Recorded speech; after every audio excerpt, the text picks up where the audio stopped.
英語聞き流しリスニング、英語テキストと MP3 ダウンロード、その他の物語はホームページからお聞きいただけます。88thpp.com 88thpp.com 8. The Adventure of the Speckled Band. On glancing over my notes of the 70-odd cases in which I have during the last 8 years studied the methods of my friend Sherlock Holmes, I find many tragic, some comic, a large number merely strange, but none commonplace, for, working as he did rather for the love of his art than for the acquirement of wealth, he refused to associate himself with any investigation which did not tend towards the unusual, and even the fantastic. Of all these varied cases, however, I cannot recall any which presented more singular features than that which was associated with the well-known Surrey family of the Roylotts of Stoke Moran. The events in question occurred in the early days of my association with Holmes, when we were sharing rooms as bachelors in Baker Street. It is possible that I might have placed them upon record before, but a promise of secrecy was made at the time, from which I have only been freed during the last month by the untimely death of the lady to whom the pledge was given. It is perhaps as well that the facts should now come to light, for I have reasons to know that there are widespread rumors as to the death of Dr. Grimesby Roylott which tend to make the matter even more terrible than the truth. It was early in April in the year 83 that I woke one morning to find Sherlock Holmes standing, fully dressed, by the side of my bed. He was a late riser, as a rule, and as the clock on the mantelpiece showed me that it was only 7:15, I blinked up at him in some surprise, and perhaps just a little resentment, for I was myself regular in my habits. "Very sorry to knock you up, Watson," said he, "but it's the common lot this morning. Mrs. Hudson has been knocked up," she retorted upon me, "and I on you." "What is it, then, a fire?" "No, a client. It seems that a young lady has arrived in a considerable state of excitement, who insists upon seeing me. She is waiting now in the sitting room.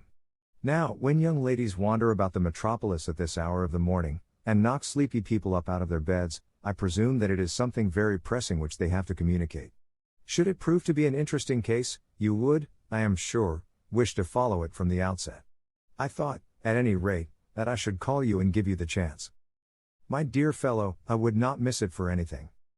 I had no keener pleasure than in following Holmes in his professional investigations, and in admiring the rapid deductions, as swift as intuitions, and yet always founded on a logical basis with which he unraveled the problems which were submitted to him. I rapidly threw on my clothes and was ready in a few minutes to accompany my friend down to the sitting room.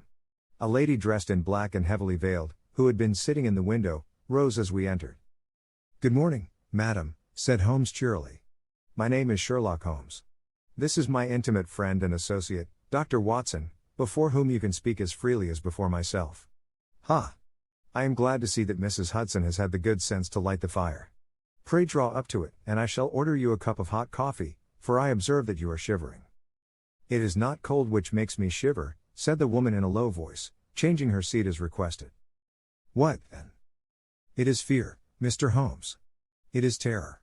She raised her veil as she spoke, and we could see that she was indeed in a pitiable state of agitation, her face all drawn and grey, with restless frightened eyes, like those of some hunted animal. Her features and figure were those of a woman of 30, but her hair was shot with premature grey, and her expression was weary and haggard. Sherlock Holmes ran her over with one of his quick, all-comprehensive glances. "You must not fear," said he soothingly, bending forward and patting her forearm. "We shall soon set matters right, I have no doubt. You have come in by train this morning, I see. You know me, then?" "No, but I observed the second half of a return ticket in the palm of your left glove. You must have started early, and yet you had a good drive in a dog-cart, along heavy roads, before you reached the station." The lady gave a violent start and stared in bewilderment at my companion. "There is no mystery, my dear madam," said he, smiling. "The left arm of your jacket is spattered with mud in no less than 7 places. The marks are perfectly fresh. There is no vehicle save a dog-cart which throws up mud in that way, and then only when you sit on the left-hand side of the driver. Whatever your reasons may be, you are perfectly correct," said she. "I started from home before 6, reached Leatherhead at 20 past, and came in by the first train to Waterloo. Sir, I can stand this strain no longer, I shall go mad if it continues. I have no one to turn to, none, save only one, who cares for me, and he, poor fellow, can be of little aid. I have heard of you, Mr. Holmes, I have heard of you from Mrs. Farintosh, whom you helped in the hour of her sore need. It was from her that I had your address. Oh, sir, do you not think that you could help me, too, and at least throw a little light through the dense darkness which surrounds me? At present it is out of my power to reward you for your services, but in a month or 6 weeks I shall be married, with the control of my own income, and then at least you shall not find me ungrateful. Holmes turned to his desk and, unlocking it, drew out a small casebook, which he consulted. Farintosh, said he. Ah yes, I recall the case, it was concerned with an opal tiara. I think it was before your time, Watson. I can only say, madam, that I shall be happy to devote the same care to your case as I did to that of your friend. As to reward, my profession is its own reward, but you are at liberty to defray whatever expenses I may be put to, at the time which suits you best. And now I beg that you will lay before us everything that may help us in forming an opinion upon the matter. Alas! Replied our visitor, the very horror of my situation lies in the fact that my fears are so vague, and my suspicions depend so entirely upon small points, which might seem trivial to another, that even he to whom of all others I have a right to look for help and advice looks upon all that I tell him about it as the fancies of a nervous woman. He does not say so, but I can read it from his soothing answers and averted eyes. But I have heard, Mr. Holmes, that you can see deeply into the manifold wickedness of the human heart. You may advise me how to walk amid the dangers which encompass me. I am all attention, madam. My name is Helen Stoner, and I am living with my stepfather, who is the last survivor of one of the oldest Saxon families in England, the Roylotts of Stoke Moran, on the western border of Surrey. Holmes nodded his head. The name is familiar to me, said he. The family was at one time among the richest in England, and the estates extended over the borders into Berkshire in the north, and Hampshire in the west. In the last century, however, 4 successive heirs were of a dissolute and wasteful disposition, and the family ruin was eventually completed by a gambler in the days of the Regency. Nothing was left save a few acres of ground, and the 200-year-old house, which is itself crushed under a heavy mortgage. The last squire dragged out his existence there, living the horrible life of an aristocratic pauper, but his only son, my stepfather, seeing that he must adapt himself to the new conditions, obtained an advance from a relative, which enabled him to take a medical degree and went out to Calcutta, where, by his professional skill and his force of character, he established a large practice. In a fit of anger, however, caused by some robberies which had been perpetrated in the house, he beat his native butler to death and narrowly escaped a capital sentence. As it was, he suffered a long term of imprisonment and afterwards returned to England a morose and disappointed man. When Dr. Roylott was in India he married my mother, Mrs. Stoner, the young widow of Major General Stoner, of the Bengal Artillery. My sister Julia and I were twins, and we were only 2 years old at the time of my mother's remarriage. She had a considerable sum of money, not less than £1,000 a year, and this she bequeathed to Dr. Roylott entirely while we resided with him, with the provision that a certain annual sum should be allowed to each of us in the event of our marriage. Shortly after our return to England my mother died. She was killed 8 years ago in a railway accident near Crewe. Dr. Roylott then abandoned his attempts to establish himself in practice in London and took us to live with him in the old ancestral house at Stoke Moran. The money which my mother had left was enough for all our wants, and there seemed to be no obstacle to our happiness. But a terrible change came over our stepfather about this time. Instead of making friends and exchanging visits with our neighbors, who had at first been overjoyed to see a Roylott of Stoke Moran back in the old family seat, he shut himself up in his house and seldom came out save to indulge in ferocious quarrels with whoever might cross his path.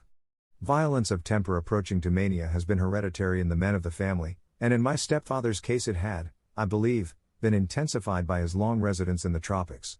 A series of disgraceful brawls took place, 2 of which ended in the police court, until at last he became the terror of the village, and the folks would fly at his approach, for he is a man of immense strength, and absolutely uncontrollable in his anger. Last week he hurled the local blacksmith over a parapet into a stream, and it was only by paying over all the money which I could gather together that I was able to avert another public exposure. He had no friends at all save the wandering gypsies, and he would give these vagabonds leave to encamp upon the few acres of bramble-covered land which represent the family estate, and would accept in return the hospitality of their tents, wandering away with them sometimes for weeks on end. He has a passion also for Indian animals, which are sent over to him by a correspondent, and he has at this moment a cheetah and a baboon, which wander freely over his grounds and are feared by the villagers almost as much as their master. You can imagine from what I say that my poor sister Julia and I had no great pleasure in our lives. No servant would stay with us, and for a long time we did all the work of the house. She was but 30 at the time of her death, and yet her hair had already begun to whiten, even as mine has. Your sister is dead, Then? She died just 2 years ago, and it is of her death that I wish to speak to you. You can understand that, living the life which I have described, we were little likely to see anyone of our own age and position. We had, however, an aunt, my mother's maiden sister, Miss Honoria Westphale, who lives near Harrow, and we were occasionally allowed to pay short visits at this lady's house.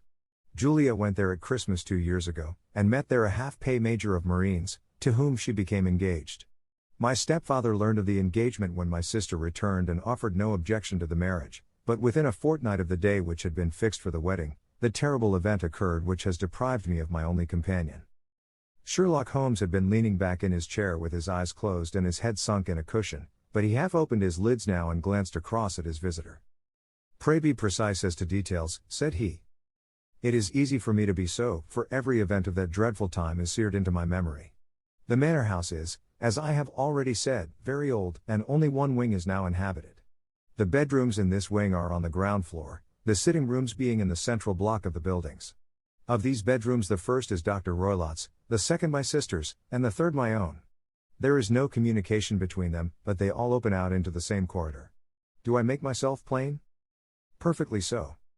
The windows of the 3 rooms open out upon the lawn. That fatal night Dr. Roylott had gone to his room early, though we knew that he had not retired to rest, for my sister was troubled by the smell of the strong Indian cigars which it was his custom to smoke. She left her room, therefore, and came into mine, where she sat for some time, chatting about her approaching wedding. At 11 o'clock she rose to leave me, but she paused at the door and looked back. 'Tell me, Helen,' said she, 'have you ever heard anyone whistle in the dead of the night?' 'Never,' said I. 'I suppose that you could not possibly whistle, yourself, in your sleep?' 'Certainly not. But why?' 'Because during the last few nights I have always, about 3 in the morning, heard a low, clear whistle.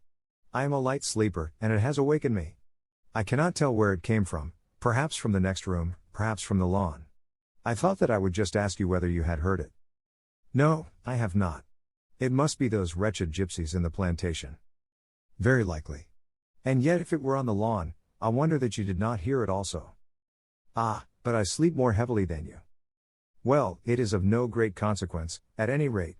She smiled back at me, closed my door, and a few moments later I heard her key turn in the lock. 'Indeed,' said Holmes. 'Was it your custom always to lock yourselves in at night?' 'Always.' 'And why?' 'I think that I mentioned to you that the doctor kept a cheetah and a baboon. We had no feeling of security unless our doors were locked.' 'Quite so. Pray proceed with your statement.' 'I could not sleep that night. A vague feeling of impending misfortune impressed me. My sister and I, you will recollect, were twins, and you know how subtle are the links which bind 2 souls which are so closely allied. It was a wild night. The wind was howling outside, and the rain was beating and splashing against the windows. Suddenly, amid all the hubbub of the gale, there burst forth the wild scream of a terrified woman. I knew that it was my sister's voice. I sprang from my bed, wrapped a shawl round me, and rushed into the corridor. As I opened my door I seemed to hear a low whistle, such as my sister described, and a few moments later a clanging sound, as if a mass of metal had fallen. As I ran down the passage, my sister's door was unlocked, and revolved slowly upon its hinges. I stared at it horror-stricken, not knowing what was about to issue from it. By the light of the corridor lamp I saw my sister appear at the opening, her face blanched with terror, her hands groping for help, her whole figure swaying to and fro like that of a drunkard. I ran to her and threw my arms round her, but at that moment her knees seemed to give way and she fell to the ground. She writhed as one who is in terrible pain, and her limbs were dreadfully convulsed. At first I thought that she had not recognized me, but as I bent over her she suddenly shrieked out in a voice which I shall never forget, "Oh, my God! Helen!" It was the band. The Speckled Band. There was something else which she would fain have said, and she stabbed with her finger into the air in the direction of the doctor's room, but a fresh convulsion seized her and choked her words. I rushed out, calling loudly for my stepfather, and I met him hastening from his room in his dressing gown. When he reached my sister's side she was unconscious, and though he poured brandy down her throat and sent for medical aid from the village, all efforts were in vain, for she slowly sank and died without having recovered her consciousness. Such was the dreadful end of my beloved sister. "One moment," said Holmes, "are you sure about this whistle and metallic sound? Could you swear to it?" That was what the county coroner asked me at the inquiry. It is my strong impression that I heard it, and yet, among the crash of the gale and the creaking of an old house, I may possibly have been deceived. Was your sister dressed? No, she was in her nightdress. In her right hand was found the charred stump of a match, and in her left a matchbox, showing that she had struck a light and looked about her when the alarm took place. That is important. And what conclusions did the coroner come to? He investigated the case with great care, for Dr. Roylott's conduct had long been notorious in the county, but he was unable to find any satisfactory cause of death. My evidence showed that the door had been fastened upon the inner side, and the windows were blocked by old-fashioned shutters with broad iron bars, which were secured every night. The walls were carefully sounded, and were shown to be quite solid all round, and the flooring was also thoroughly examined, with the same result. The chimney is wide, but is barred up by 4 large staples. It is certain, therefore, that my sister was quite alone when she met her end. Besides, there were no marks of any violence upon her. How about poison? The doctors examined her for it, but without success. What do you think that this unfortunate lady died of, then? It is my belief that she died of pure fear and nervous shock, though what it was that frightened her I cannot imagine. Were there gypsies in the plantation at the time? Yes, there are nearly always some there. Ah, and what did you gather from this allusion to a band, a speckled band? Sometimes I have thought that it was merely the wild talk of delirium, sometimes that it may have referred to some band of people, perhaps to these very gypsies in the plantation. I do not know whether the spotted handkerchiefs which so many of them wear over their heads might have suggested the strange adjective which she used. Holmes shook his head like a man who was far from being satisfied. These are very deep waters, said he, pray go on with your narrative. 2 years have passed since then, and my life has been until lately lonelier than ever. A month ago, however, a dear friend, whom I have known for many years, has done me the honor to ask my hand in marriage. His name is Armitage, Percy Armitage, the second son of Mr. Armitage, of Crane Water, near Reading. My stepfather has offered no opposition to the match, and we are to be married in the course of the spring. 2 days ago some repairs were started in the west wing of the building, and my bedroom wall has been pierced, so that I have had to move into the chamber in which my sister died, and to sleep in the very bed in which she slept. Imagine, then, my thrill of terror when last night, as I lay awake, thinking over her terrible fate, I suddenly heard in the silence of the night the low whistle which had been the herald of her own death. I sprang up and lit the lamp, but nothing was to be seen in the room. I was too shaken to go to bed again, however, so I dressed, and as soon as it was daylight I slipped down, got a dog cart at the Crown Inn, which is opposite, and drove to Leatherhead, from whence I have come on this morning with the one object of seeing you and asking your advice. You have done wisely, said my friend. But have you told me all? Yes, all. Miss Roylott, you have not. You are screening your stepfather. Why, what do you mean? For answer Holmes pushed back the frill of black lace which fringed the hand that lay upon our visitor's knee. 5 little livid spots, the marks of 4 fingers and a thumb, were printed upon the white wrist. You have been cruelly used, said Holmes. The lady colored deeply and covered over her injured wrist. He is a hard man, she said, and perhaps he hardly knows his own strength. There was a long silence, during which Holmes leaned his chin upon his hands and stared into the crackling fire. This is a very deep business, he said at last. There are 1,000 details which I should desire to know before I decide upon our course of action. Yet we have not a moment to lose. If we were to come to Stoke Moran today, would it be possible for us to see over these rooms without the knowledge of your stepfather? As it happens, he spoke of coming into town today upon some most important business. It is probable that he will be away all day, and that there would be nothing to disturb you. We have a housekeeper now, but she is old and foolish, and I could easily get her out of the way. Excellent. You are not averse to this trip, Watson? By no means. Then we shall both come. What are you going to do yourself? I have 1 or 2 things which I would wish to do now that I am in town. But I shall return by the 12 o'clock train, so as to be there in time for your coming.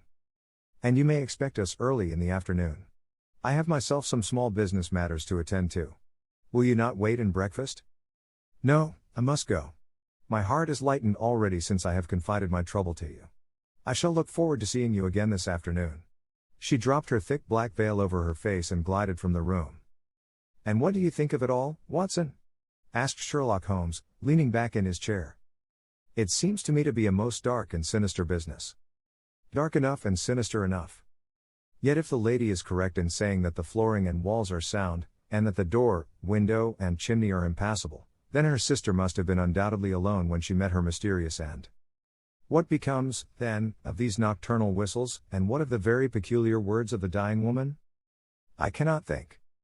When you combine the ideas of whistles at night, the presence of a band of gypsies who are on intimate terms with this old doctor, the fact that we have every reason to believe that the doctor has an interest in preventing his stepdaughter's marriage, the dying allusion to a band, and, finally, the fact that Miss Helen Stoner heard a metallic clang, which might have been caused by one of those metal bars that secure the shutters falling back into its place, I think that there is good ground to think that the mystery may be cleared along those lines. But what, then, did the gypsies do? I cannot imagine. I see many objections to any such theory. And so do I. It is precisely for that reason that we are going to Stoke Moran this day. I want to see whether the objections are fatal, or if they may be explained away. But what in the name of the devil? The ejaculation had been drawn from my companion by the fact that our door had been suddenly dashed open, and that a huge man had framed himself in the aperture. His costume was a peculiar mixture of the professional and of the agricultural, having a black top hat, a long frock coat, and a pair of high gaiters, with a hunting crop swinging in his hand. So tall was he that his hat actually brushed the crossbar of the doorway, and his breadth seemed to span it across from side to side. A large face, seared with 1,000 wrinkles, burned yellow with the sun, and marked with every evil passion, was turned from one to the other of us, while his deep-set, bile-shot eyes, and his high, thin, fleshless nose, gave him somewhat the resemblance to a fierce old bird of prey. "Which of you is Holmes?" asked this apparition. "My name, sir, but you have the advantage of me," said my companion quietly. "I am Dr. Grimesby Roylott, of Stoke Moran." "Indeed, doctor," said Holmes blandly. "Pray take a seat." "I will do nothing of the kind. My stepdaughter has been here. I have traced her. What has she been saying to you?" "It is a little cold for the time of the year," said Holmes. "What has she been saying to you?" screamed the old man furiously. "But I have heard that the crocuses promise well," continued my companion imperturbably. "Ha! You put me off, do you?" said our new visitor, taking a step forward and shaking his hunting crop. "I know you, you scoundrel. I have heard of you before. You are Holmes, the meddler." My friend smiled. "Holmes, the busybody." His smile broadened. "Holmes, the Scotland Yard Jack in office." Holmes chuckled heartily. "Your conversation is most entertaining," said he. "When you go out, close the door, for there is a decided draught. I will go when I have had my say. Don't you dare to meddle with my affairs. I know that Miss Stoner has been here. I traced her. I am a dangerous man to fall foul of. See here." He stepped swiftly forward, seized the poker, and bent it into a curve with his huge brown hands. "See that you keep yourself out of my grip," he snarled, and hurling the twisted poker into the fireplace he strode out of the room. "He seems a very amiable person," said Holmes, laughing. "I am not quite so bulky, but if he had remained I might have shown him that my grip was not much more feeble than his own." As he spoke he picked up the steel poker and, with a sudden effort, straightened it out again. "Fancy his having the insolence to confound me with the official detective force.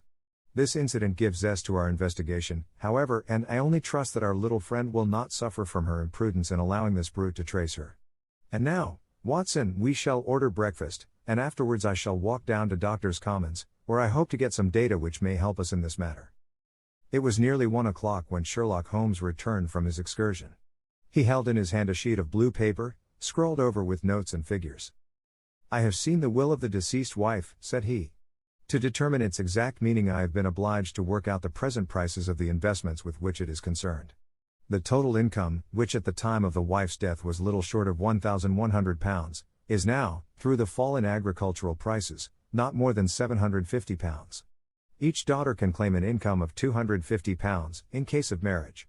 It is evident, therefore, that if both girls had married, this beauty would have had a mere pittance, while even one of them would cripple him to a very serious extent. My morning's work has not been wasted, since it is proved that he has the very strongest motives for standing in the way of anything of the sort. And now, Watson, this is too serious for dawdling, especially as the old man is aware that we are interesting ourselves in his affairs, so if you are ready, we shall call a cab and drive to Waterloo. I should be very much obliged if you would slip your revolver into your pocket. And Ely's No. 2 is an excellent argument with gentlemen who can twist steel pokers into knots. That and a toothbrush are, I think, all that we need." At Waterloo we were fortunate in catching a train for Leatherhead, where we hired a trap at the station inn and drove for 4 or 5 miles through the lovely Surrey lanes. It was a perfect day, with a bright sun and a few fleecy clouds in the heavens. The trees in wayside hedges were just throwing out their first green shoots, and the air was full of the pleasant smell of the moist earth. To me at least there was a strange contrast between the sweet promise of the spring and this sinister quest upon which we were engaged. My companion sat in the front of the trap, his arms folded, his hat pulled down over his eyes, and his chin sunk upon his breast, buried in the deepest thought. Suddenly, however, he started, tapped me on the shoulder, and pointed over the meadows. "Look there," said he. A heavily timbered park stretched up in a gentle slope, thickening into a grove at the highest point. From amid the branches there jutted out the grey gables and a high roof tree of a very old mansion. "Stoke Moran?" said he. "Yes, sir, that be the house of Dr. Grimesby Roylott," remarked the driver. "There is some building going on there," said Holmes, "that is where we are going." "There's the village," said the driver, pointing to a cluster of roofs some distance to the left, "but if you want to get to the house, you'll find it shorter to get over this stile, and so by the footpath over the fields. There it is, where the lady is walking." "And the lady, I fancy, is Miss Stoner," observed Holmes, shading his eyes. "Yes, I think we had better do as you suggest." We got off, paid our fare, and the trap rattled back on its way to Leatherhead. "I thought it as well," said Holmes as we climbed the stile, "that this fellow should think we had come here as architects, or on some definite business. It may stop his gossip. Good afternoon, Miss Stoner. You see that we have been as good as our word." Our client of the morning had hurried forward to meet us with a face which spoke her joy. "I have been waiting so eagerly for you," she cried, shaking hands with us warmly. "All has turned out splendidly. Dr. Roylott has gone to town, and it is unlikely that he will be back before evening." "We have had the pleasure of making the doctor's acquaintance," said Holmes, and in a few words he sketched out what had occurred. Miss Stoner turned white to the lips as she listened. "Good heavens," she cried, "he has followed me, then. So it appears. He is so cunning that I never know when I am safe from him. What will he say when he returns? He must guard himself, for he may find that there is someone more cunning than himself upon his track. You must lock yourself up from him tonight. If he is violent, we shall take you away to your aunt's at Harrow. Now, we must make the best use of our time, so kindly take us at once to the rooms which we are to examine." The building was of grey, lichened blotched stone, with a high central portion and two curving wings, like the claws of a crab, thrown out on each side. In one of these wings the windows were broken and blocked with wooden boards, while the roof was partly caved in, a picture of ruin. The central portion was in little better repair, but the right-hand block was comparatively modern, and the blinds in the windows, with the blue smoke curling up from the chimneys, showed that this was where the family resided. Some scaffolding had been erected against the end wall, and the stonework had been broken into, but there were no signs of any workmen at the moment of our visit. Holmes walked slowly up and down the ill-trimmed lawn and examined with deep attention the outsides of the windows. "This, I take it, belongs to the room in which you used to sleep, the center one to your sister's, and the one next to the main building to Dr. Roylott's chamber?" "Exactly so. But I am now sleeping in the middle one. Pending the alterations, as I understand. By the way, there does not seem to be any very pressing need for repairs at that end wall." There were none. I believe that it was an excuse to move me from my room. "Ah. That is suggestive. Now, on the other side of this narrow wing runs the corridor from which these three rooms open. There are windows in it, of course?" "Yes, but very small ones. Too narrow for anyone to pass through. As you both locked your doors at night, your rooms were unapproachable from that side.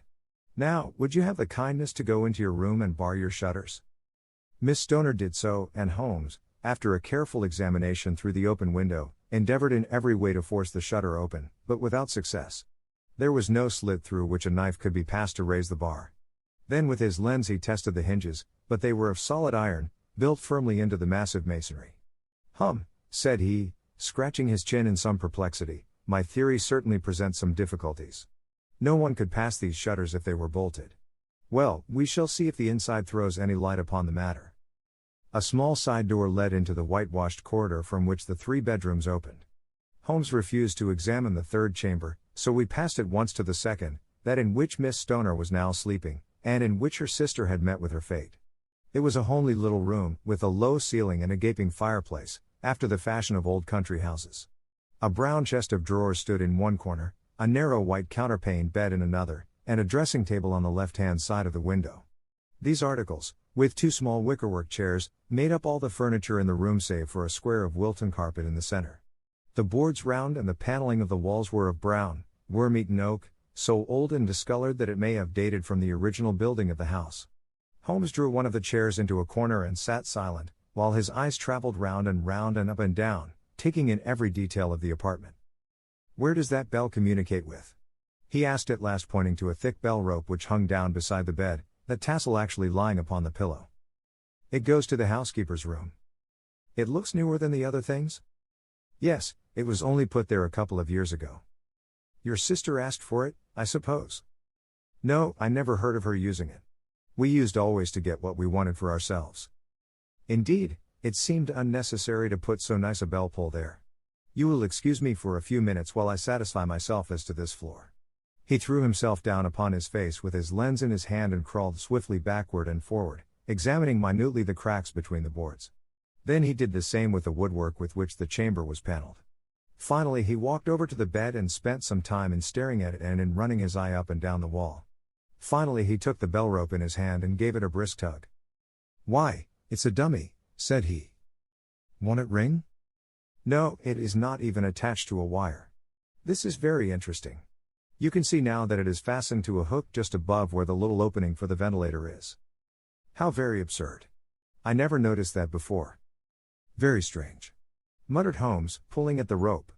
"There are 1 or 2 very singular points about this room. For example, what a fool a builder must be to open a ventilator into another room, when, with the same trouble, he might have communicated with the outside air." "That is also quite modern," said the lady. "Done about the same time as the bell rope?" remarked Holmes.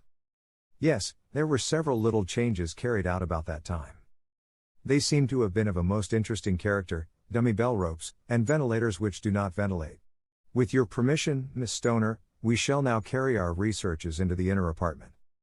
Dr. Grimesby Roylott's chamber was larger than that of his stepdaughter, but was as plainly furnished.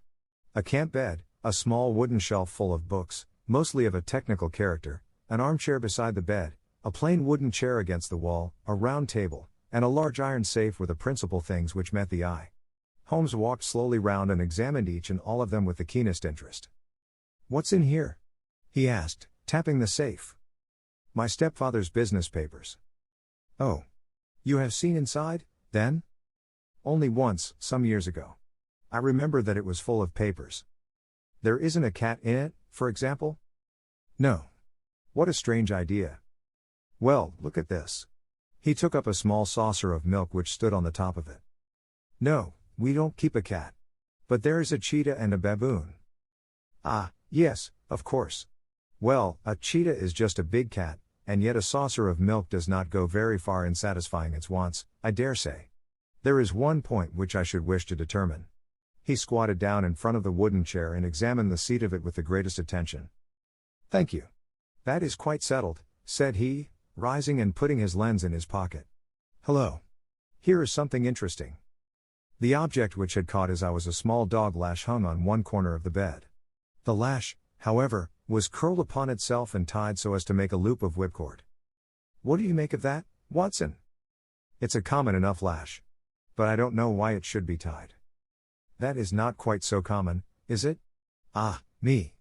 It's a wicked world, and when a clever man turns his brains to crime it is the worst of all. I think that I have seen enough now, Miss Stoner, and with your permission we shall walk out upon the lawn." I had never seen my friend's face so grim or his brow so dark as it was when we turned from the scene of this investigation. We had walked several times up and down the lawn, neither Miss Stoner nor myself liking to break in upon his thoughts before he roused himself from his reverie. "It is very essential, Miss Stoner," said he, "that you should absolutely follow my advice in every respect." "I shall most certainly do so. The matter is too serious for any hesitation. Your life may depend upon your compliance. I assure you that I am in your hands. In the first place, both my friend and I must spend the night in your room." Both Miss Stoner and I gazed at him in astonishment. "Yes, it must be so. Let me explain. I believe that is the village inn over there?" "Yes, that is the Crown." "Very good. Your windows would be visible from there?" "Certainly. You must confine yourself to your room, on pretense of a headache, when your stepfather comes back. Then when you hear him retire for the night, You must open the shutters of your window, undo the hasp, put your lamp there as a signal to us, and then withdraw quietly with everything which you are likely to want into the room which you used to occupy. I have no doubt that, in spite of the repairs, you could manage there for one night. Oh, yes, easily. The rest you will leave in our hands. But what will you do? We shall spend the night in your room, and we shall investigate the cause of this noise which has disturbed you.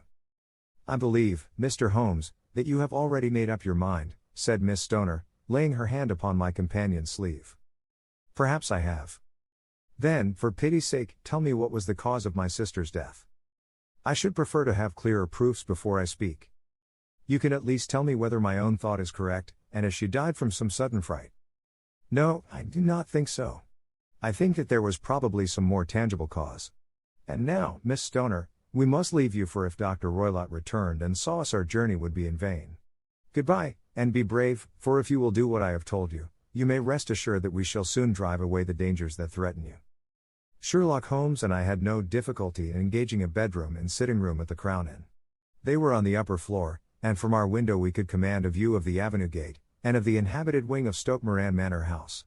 At dusk we saw Dr. Grimesby Roylott drive past, his huge form looming up beside the little figure of the lad who drove him. The boy had some slight difficulty in undoing the heavy iron gates, and we heard the hoarse roar of the doctor's voice and saw the fury with which he shook his clenched fists at him. The trap drove on, and a few minutes later we saw a sudden light spring up among the trees as the lamp was lit in one of the sitting rooms. Do you know, Watson, said Holmes as we sat together in the gathering darkness, I have really some scruples as to taking you tonight. There is a distinct element of danger. Can I be of assistance? Your presence might be invaluable. Then I shall certainly come. It is very kind of you. You speak of danger. You have evidently seen more in these rooms than was visible to me. No, but I fancy that I may have deduced a little more. I imagine that you saw all that I did. I saw nothing remarkable save the bell rope, and what purpose that could answer I confess is more than I can imagine. You saw the ventilator, too? Yes, but I do not think that it is such a very unusual thing to have a small opening between two rooms. It was so small that a rat could hardly pass through. I knew that we should find a ventilator before ever we came to Stoke Moran. My dear Holmes. Oh, yes, I did. You remember in her statement she said that her sister could smell Dr. Roylott's cigar. Now, of course that suggested at once that there must be a communication between the two rooms. It could only be a small one, or it would have been remarked upon at the coroner's inquiry. I deduced a ventilator. But what harm can there be in that? Well, there is at least a curious coincidence of dates. A ventilator is made, a cord is hung, and a lady who sleeps in the bed dies. Does not that strike you? I cannot as yet see any connection. Did you observe anything very peculiar about that bed? No. It was clamped to the floor. Did you ever see a bed fastened like that before? I cannot say that I have. The lady could not move her bed. It must always be in the same relative position to the ventilator and to the rope, or so we may call it, since it was clearly never meant for a bell pull. Holmes, I cried, I seem to see dimly what you are hinting at. We are only just in time to prevent some subtle and horrible crime. Subtle enough and horrible enough. When a doctor does go wrong he is the first of criminals. He has nerve and he has knowledge. Palmer and Pritchard were among the heads of their profession. This man strikes even deeper, but I think, Watson, that we shall be able to strike deeper still. But we shall have horrors enough before the night is over. For goodness sake let us have a quiet pipe and turn our minds for a few hours to something more cheerful. About 9 o'clock the light among the trees was extinguished, and all was dark in the direction of the manor house. 2 hours passed slowly away, and then, suddenly, just at the stroke of 11, a single bright light shone out right in front of us. That is our signal, said Holmes, springing to his feet. It comes from the middle window. As we passed out he exchanged a few words with the landlord, explaining that we were going on a late visit to an acquaintance, and that it was possible that we might spend the night there. A moment later we were out on the dark road, a chill wind blowing in our faces, and one yellow light twinkling in front of us through the gloom to guide us on our somber errand. There was little difficulty in entering the grounds, for unrepaired breaches gaped in the old park wall. Making our way among the trees, we reached the lawn, crossed it, and were about to enter through the window when out from a clump of laurel bushes there darted what seemed to be a hideous and distorted child, who threw itself upon the grass with writhing limbs and then ran swiftly across the lawn into the darkness. My God! I whispered, did you see it? Holmes was for the moment as startled as I. His hand closed like a vice upon my wrist in his agitation. Then he broke into a low laugh and put his lips to my ear. "It is a nice household," he murmured. "That is the baboon." I had forgotten the strange pets which the doctor affected. There was a cheetah, too, perhaps we might find it upon our shoulders at any moment. I confess that I felt easier in my mind when, after following Holmes' example and slipping off my shoes, I found myself inside the bedroom. My companion noiselessly closed the shutters, moved the lamp onto the table, and cast his eyes round the room. All was as we had seen it in the daytime. Then creeping up to me and making a trumpet of his hand, he whispered into my ear again so gently that it was all that I could do to distinguish the words. The least sound would be fatal to our plans. I nodded to show that I had heard. "We must sit without light. He would see it through the ventilator." I nodded again. "Do not go asleep, your very life may depend upon it. Have your pistol ready in case we should need it. I will sit on the side of the bed, and you in that chair." I took out my revolver and laid it on the corner of the table. Holmes had brought up a long thin cane, and this he placed upon the bed beside him. By it he laid the box of matches and the stump of a candle. Then he turned down the lamp, and we were left in darkness. How shall I ever forget that dreadful vigil? I could not hear a sound, not even the drawing of a breath, and yet I knew that my companion sat open-eyed, within a few feet of me, in the same state of nervous tension in which I was myself.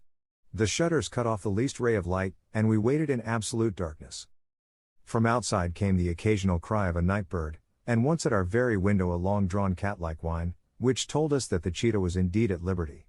Far away we could hear the deep tones of the parish clock, which boomed out every quarter of an hour. How long they seemed, those quarters! 12 struck, and 1 and 2 and 3, and still we sat waiting silently for whatever might befall. Suddenly there was the momentary gleam of a light up in the direction of the ventilator, which vanished immediately, but was succeeded by a strong smell of burning oil and heated metal. Someone in the next room had lit a dark lantern. I heard a gentle sound of movement, and then all was silent once more, though the smell grew stronger. For half an hour I sat with straining ears. Then suddenly another sound became audible, a very gentle, soothing sound, like that of a small jet of steam escaping continually from a kettle. The instant that we heard it, Holmes sprang from the bed, struck a match, and lashed furiously with his cane at the bell pull. "You see it, Watson?" he yelled. "You see it?" But I saw nothing. At the moment when Holmes struck the light I heard a low, clear whistle, but the sudden glare flashing into my weary eyes made it impossible for me to tell what it was at which my friend lashed so savagely. I could, however, see that his face was deadly pale and filled with horror and loathing. He had ceased to strike and was gazing up at the ventilator when suddenly there broke from the silence of the night the most horrible cry to which I have ever listened. It swelled up louder and louder, a hoarse yell of pain and fear and anger all mingled in the one dreadful shriek. They say that away down in the village, and even in the distant parsonage, that cry raised the sleepers from their beds. It struck cold to our hearts, and I stood gazing at Holmes, and he at me, until the last echoes of it had died away into the silence from which it rose. "What can it mean?" I gasped. "It means that it is all over," Holmes answered. "And perhaps, after all, it is for the best. Take your pistol, and we will enter Dr. Roylott's room." With a grave face he lit the lamp and led the way down the corridor. Twice he struck at the chamber door without any reply from within. Then he turned the handle and entered, I at his heels, with the cocked pistol in my hand. It was a singular sight which met our eyes. On the table stood a dark lantern with the shutter half open, throwing a brilliant beam of light upon the iron safe, the door of which was ajar. Beside this table, on the wooden chair, sat Dr. Grimesby Roylott clad in a long grey dressing gown, his bare ankles protruding beneath, and his feet thrust into red heelless Turkish slippers. Across his lap lay the short stock with the long lash which we had noticed during the day. His chin was cocked upward and his eyes were fixed in a dreadful, rigid stare at the corner of the ceiling. Round his brow he had a peculiar yellow band, with brownish speckles, which seemed to be bound tightly round his head. As we entered he made neither sound nor motion. "The band. The speckled band," whispered Holmes. I took a step forward. In an instant his strange headgear began to move, and there reared itself from among his hair the squat diamond-shaped head and puffed neck of a loathsome serpent. "It is a swamp adder," cried Holmes, "the deadliest snake in India. He has died within 10 seconds of being bitten. Violence does, in truth, recoil upon the violent, and the schemer falls into the pit which he digs for another. Let us thrust this creature back into its den, and we can then remove Miss Stoner to some place of shelter and let the county police know what has happened." As he spoke he drew the dog whip swiftly from the dead man's lap, and throwing the noose round the reptile's neck he drew it from its horrid perch and, carrying it at arm's length, threw it into the iron safe, which he closed upon it. Such are the true facts of the death of Dr. Grimesby Roylott, of Stoke Moran. It is not necessary that I should prolong a narrative which has already run to too great a length by telling how we broke the sad news to the terrified girl, how we conveyed her by the morning train to the care of her good aunt at Harrow, of how the slow process of official inquiry came to the conclusion that the doctor met his fate while indiscreetly playing with a dangerous pet. The little which I had yet to learn of the case was told me by Sherlock Holmes as we traveled back next day. I had, said he, come to an entirely erroneous conclusion which shows, my dear Watson, how dangerous it always is to reason from insufficient data. The presence of the gypsies, and the use of the word band, which was used by the poor girl, no doubt, to explain the appearance which she had caught a hurried glimpse of by the light of her match, were sufficient to put me upon an entirely wrong scent. I can only claim the merit that I instantly reconsidered my position when, however, it became clear to me that whatever danger threatened an occupant of the room could not come either from the window or the door. My attention was speedily drawn, as I have already remarked to you, to this ventilator, and to the bell rope which hung down to the bed. The discovery that this was a dummy, and that the bed was clamped to the floor, instantly gave rise to the suspicion that the rope was there as a bridge for something passing through the hole and coming to the bed. The idea of a snake instantly occurred to me, and when I coupled it with my knowledge that the doctor was furnished with a supply of creatures from India, I felt that I was probably on the right track. The idea of using a form of poison which could not possibly be discovered by any chemical test was just such a one as would occur to a clever and ruthless man who had had an Eastern training. The rapidity with which such a poison would take effect would also, from his point of view, be an advantage. It would be a sharp-eyed coroner, indeed, who could distinguish the two little dark punctures which would show where the poison fangs had done their work. Then I thought of the whistle. Of course he must recall the snake before the morning light revealed it to the victim.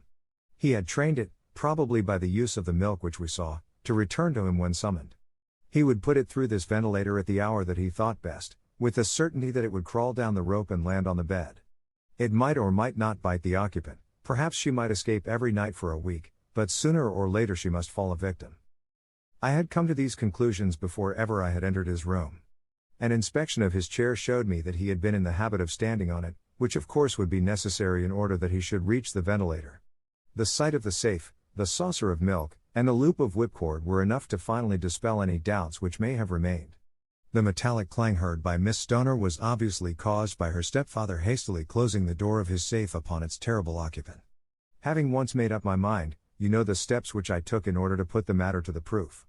I heard the creature hiss as I have no doubt that you did also, and I instantly lit the light and attacked it. With the result of driving it through the ventilator. And also with the result of causing it to turn upon its master at the other side. Some of the blows of my cane came home and roused its snakish temper, so that it flew upon the first person it saw. In this way I am no doubt indirectly responsible for Dr. Grimesby Roylott's death, and I cannot say that it is likely to weigh very heavily upon my conscience.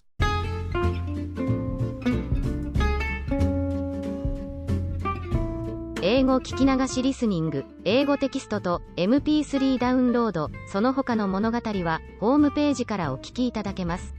88thpp.com 88thpp.com